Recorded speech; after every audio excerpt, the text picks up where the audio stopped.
Welcome back, ladies and gentlemen. Listed held in Nile TV International on our today's edition of Cairo Local Time, and we're still highlighting the importance of holding the Global Congress on the Population, Health and Human Development in Egypt in the 3rd edition for 3 days in the new capital under the patronage of His Excellency President Abdel al-Sisi, and with the participation of His Excellency Prime Minister Dr. Mustafa Madbouli.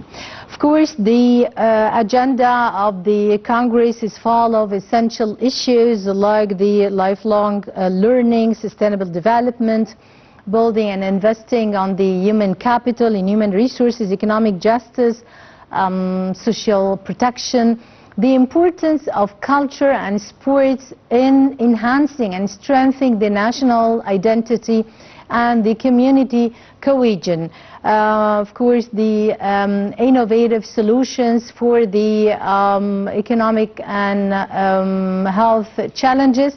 And to shed more light on this, we are delighted to be joined over the phone by our prominent guest, Mr. Rahman, journalist and political analyst. Good afternoon to you, Mr. Amr. How are you doing? Well, how are you? Good afternoon to you, and pleasure always. Yeah, so talking and highlighting about such important and essential Congress being held for the 3rd time in Egypt in the 3rd edition.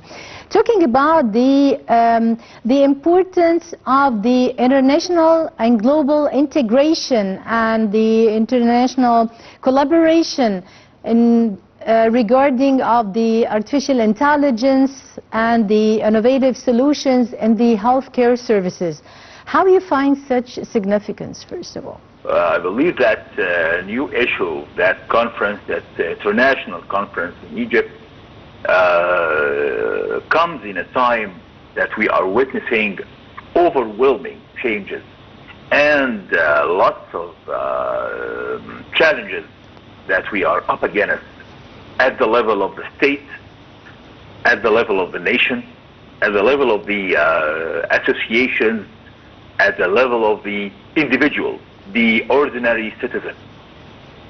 Here comes the searching for the balance between the role of the state, the role of the organizations, especially the private sector organizations, and the role of the citizen, and how to protect the ordinary citizen, how to protect the nation, how to protect the identity of our own nation, the oldest and the greatest nation of all, throughout those coming changes that we can never avoid it, but we can deal with it, and we should deal with it.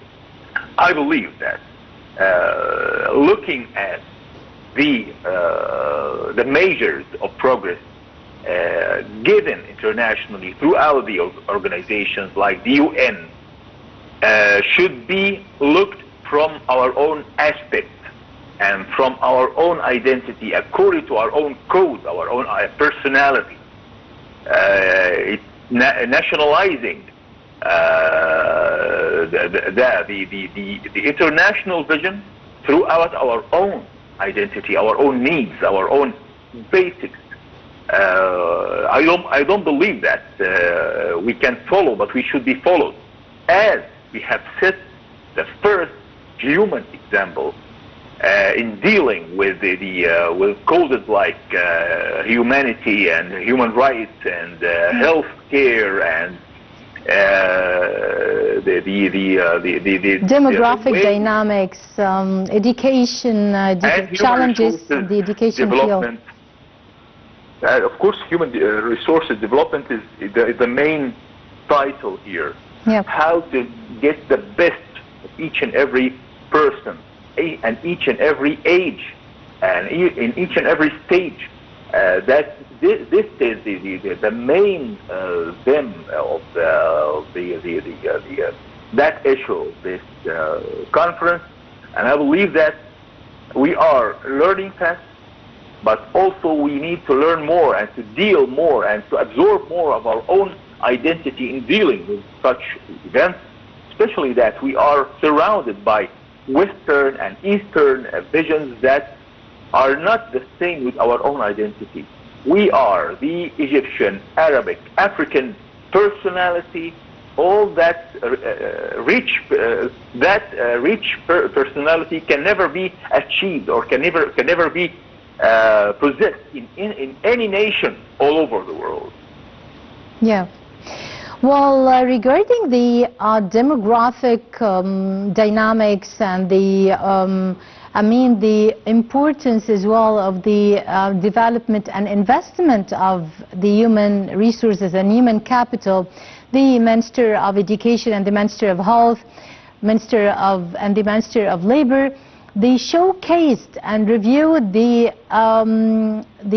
our experience in such field and our initiatives in Egypt for enhancing the educational system through international partnerships with many universities, international universities, and also strategic partnerships with many countries like Germany and Italy for preparing the calibers out of the students after college and universities, to prepare them for the labor market. How you find the importance here for such preparations and for such qualifying for the students and for the youth under the title of empowering youth? Well, you have tackled a very important issue here, which is empowering the new generation. There are lots of points under that line. Here comes first, as I have mentioned before, we need to preserve our own identity, our own visions, our own civilization product in our own personality. That should be taken side by side with the international and the new measures of education. We can never let go of our own doctrine, our own identity, our own vision towards who is our enemy and who is our friend in this world. That's the way great nations look. They know who are the enemy, and they know who are the enemies, who are the friends and the brothers and the associates. And that's the way we should learn our new generation who is our enemy, which is the Zionist existence, as well as knowing the roots of our own nation. That is the most important task right now for the new generation to know, especially that the new generation is surrounded and under siege of in the international technology, the artificial intelligence that is neglecting and even erasing the personality of the Egyptian. This is a great task, and of course, throughout our own strategy, such point should be under focus from those who are irresponsible. Yeah, of course, and also within the framework of culture and sports activities and opportunities for enhancing the national identity and the community cohesion. Mr. Abdel Rahman, journalist and political analyst, many thanks for your insights and for being with us. Short break, ladies and gentlemen, I will be right back.